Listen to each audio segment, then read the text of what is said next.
Hello there, and welcome to another episode of the Spectrum's Worst Games. My name's Jeff, and the more observant of you out there might have noticed that I have managed to find a barber since the last episode. Fortunately, things are starting to open up here, and as a result, I've managed to get in and get my hair cut. So thanks very much to my local barber for that. Now, you may also have noticed that we're looking at a game in this episode called Turbo Kart Racer. Now, I have been approached by one of my Twitter followers called @NomanLooney, who's asked me if I've done Squidge yet. No, because that game is just so broken that I'm not even going to attempt it. I should say as well that I'm talking about the original version of Squidge. There is a fan-made remake that was released back in 2018, which I haven't played, but I've heard is rather good. So check that out. But no, if you don't know the Saga of Squidge, it was released back in the day. There aren't even any magazine reviews that I've been able to find of it. The game is so broken that when it loads, the spectrum is in caps lock, and you have to poke it to be able to even get it to play. So I'm not even going down that route. I may at some point play Squidge if I'm desperate for a video at some point in the future, but for the moment I think we've got enough to be going on with. Now, in this episode, you can see we're talking about Turbo Kart Racer from Players Software. Now, I should mention that I am a big racing fan. I love racing games, always have done from the early days of playing pole position in the arcades, playing Checkered Flag on the Spectrum. I still play them now. I play Forza on the Xbox, Project Cars, Grid, you name it, I'm into it. I've only just got myself a steering wheel, which I'm still learning because it is very much a different way of getting your head around racing games. So I am learning steering wheel on video games at the moment. It's not going well, I can tell you. I do drive, but racing using a steering wheel on a video game, for some reason, it's just alien. Anyway, let's get into Turbo Kart Racer. As I said, it was released back in 1991 by Players Software. I have got two reviews to show you. One from Crash Magazine. They gave this game 34%, as you can see, and they've basically said picking up the icons left line on each track are helpful if you make it to the next stage of the track. Locks for extra time, spanners to repair damage, bottles to give you extra nitro power. Very similar if you ever played Super Sprint. The slightest touch of another kart and you explode into tiny pieces. Turbo Kart Racer is a game that I definitely won't be playing again in a hurry. The other one I found is from Your Sinclair, 28%, and it finishes off by saying, personally, I found the game utterly boring after one or two goes and had no desire to play ever again. I'm wishing I hadn't wasted 2 minutes playing it already, and I really can't find anything more positive to say about it than that. Well, this should be interesting then. Right, so I have given this game a bit of a quick play. That was just basically to familiarise myself with the controls of it. But as you will find out, that's not really helpful. I always load up the game first of all, just basically to make sure that I can play it and that I'm not going to be let down by poor controls, which I think probably would have happened if I decided to play Squidge. Anyway, let's get into it. Fast loading, as always, because it's using the emulator and I have got it running on the 128K mode. Now, the first thing I'm going to do is redefine the keys to the compulsory layout, although weirdly you've got turbo in the middle there. Okay, so let's start it. As I said, I do like my racing games. But when I did the test just now, I went up there, which is wrong. You keep going until you're there. Ooh, managed to hang on to it. Okay, so yeah, they were right. The slightest touch from another car and you explode.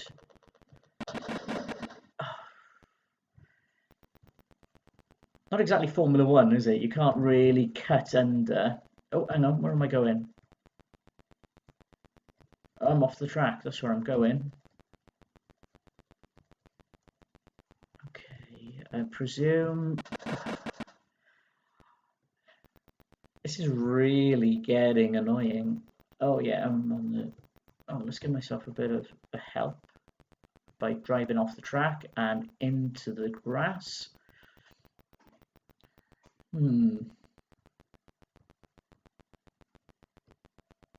I can definitely see what they were going for. They were going for the super sprint vibe to this game. Oh, that's horrible. Who designs a track like that?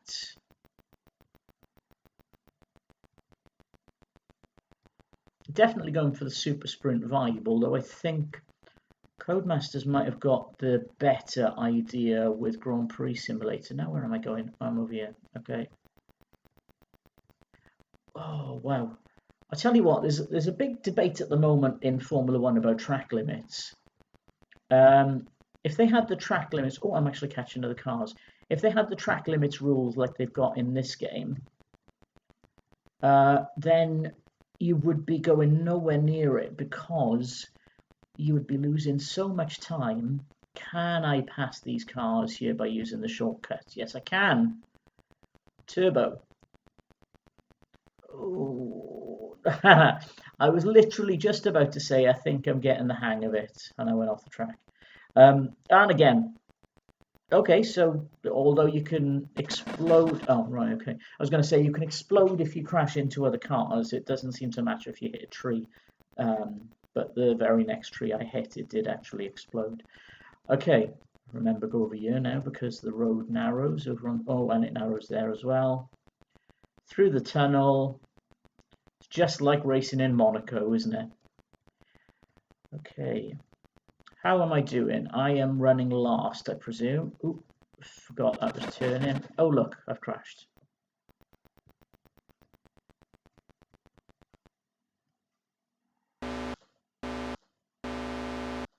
Okay, so apparently the game is over. I presume I lost because it's not giving me a chance to carry on.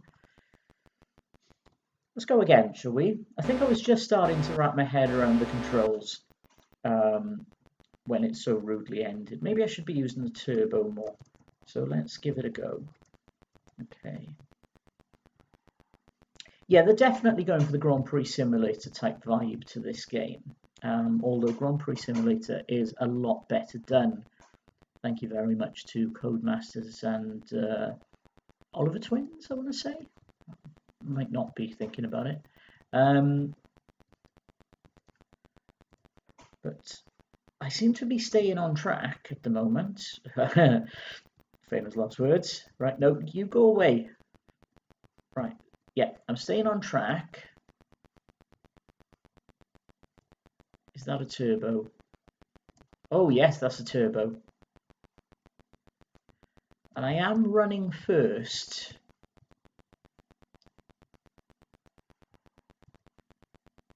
Which is an improvement.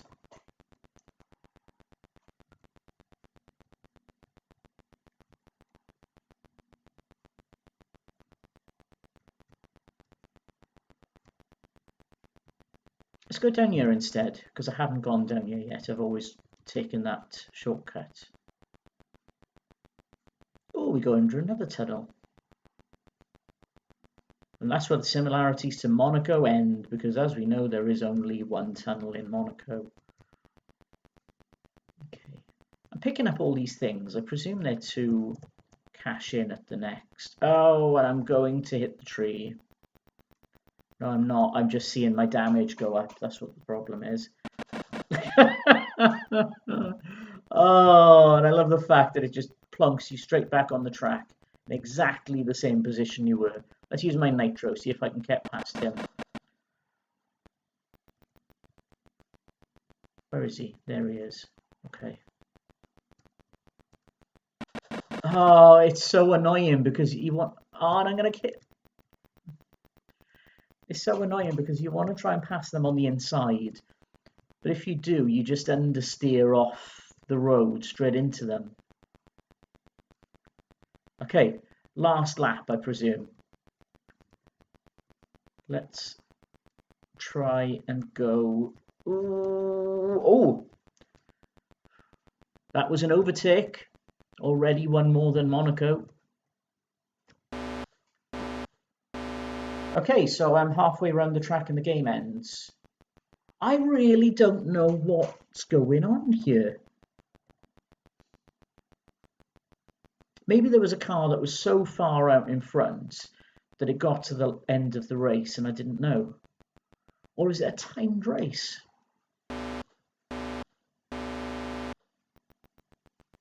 Okay, there is a time going down in the corner. Let's try this one more time. I know we're over 10 minutes, but last go. Let's see if we can figure out exactly what the game mechanics of this are. Maybe I should actually try using my brake.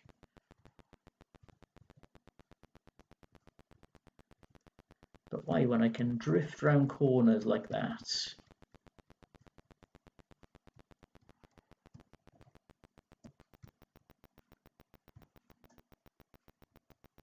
Go away. Go away. Go away. Why? Get off the curb, you idiot. And he's... Oh.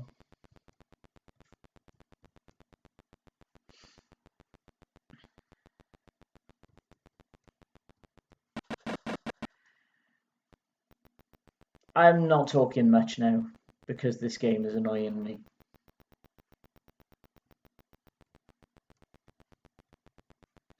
I can see this game as being the sort of game I might have bought by accident back in the day. Seeing the cover and going, oh, it's a racing game. And not actually listening to the review. Because I have actually bought some good racing games on the Spectrum in the past that haven't had great reviews. Games like... I know Super Sprint wasn't really... didn't really get much acclaim in the day. Or championship sprint. And hard driving, I absolutely loved, even though now in my 2021 eyes, I can see that it was goddamn awful. Frame rate of about 1.5 per second, which apparently was good for the day. And I actually quite liked a game that I didn't see reviewed. I'll have to look it up actually. But it was a game called Miami Cobra GT. And I bought that one because it looked like Chase HQ. And I think they must have nicked the sprite directly out of Chase HQ because... Oh, and it's done it again. Right. But yeah, I think they nicked the sprite directly out of Chase HQ and re-released it like that. But it was otherwise just a bog standard racing game. Anyway, that was Turbo Kart Racer. 20, what was the reviews again? 28% from Your Sinclair, 34% from Crash. Yeah, I can, as I was saying, I can see this as having been a game that I might have bought back in the day because I might have seen the box on the shelf and thought, yeah, go on, let's give it a go. 1991, I was still using the Spectrum. I hadn't joined the Amiga brigade by then. I think it took me a good while to join the Amiga, and even then I think I joined the Amiga users just as the Amiga was dying out as well, so I chose a great time to become an Amiga user. But Turbo Kart Racer, I think it's a game I could probably get into, or am I making excuses because it's a racing game? No, let's call it for what it is. It really isn't a great racing game. Super Sprint, Grand Prix Simulator, games like that did this a lot better. Even Iron Man Stewart Super Off-Road is a great version of this sort of game as well. Badlands was pretty good, although I know that got quite poor reviews at the time. And there was another game as well, 3D Grand Prix, I think it was called, which got some bad reviews. And if I remember, that wasn't great. I might look at that one for a future video actually. But I want to like this game, I really do, because I think it looks pretty good. The controls are dog shit. No, I'm going to go with what Your Sinclair and Crash have said. It's in that 30% bracket, maybe 40%.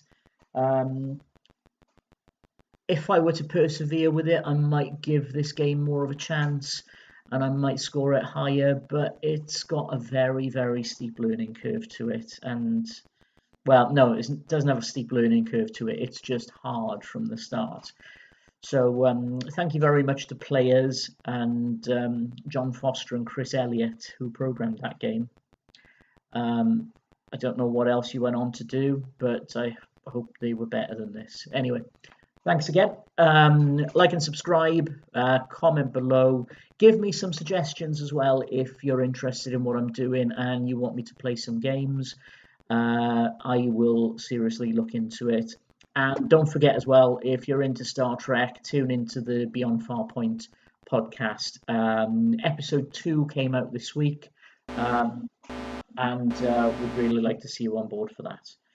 Anyway, thanks very much, and I'll see you next time. Bye-bye.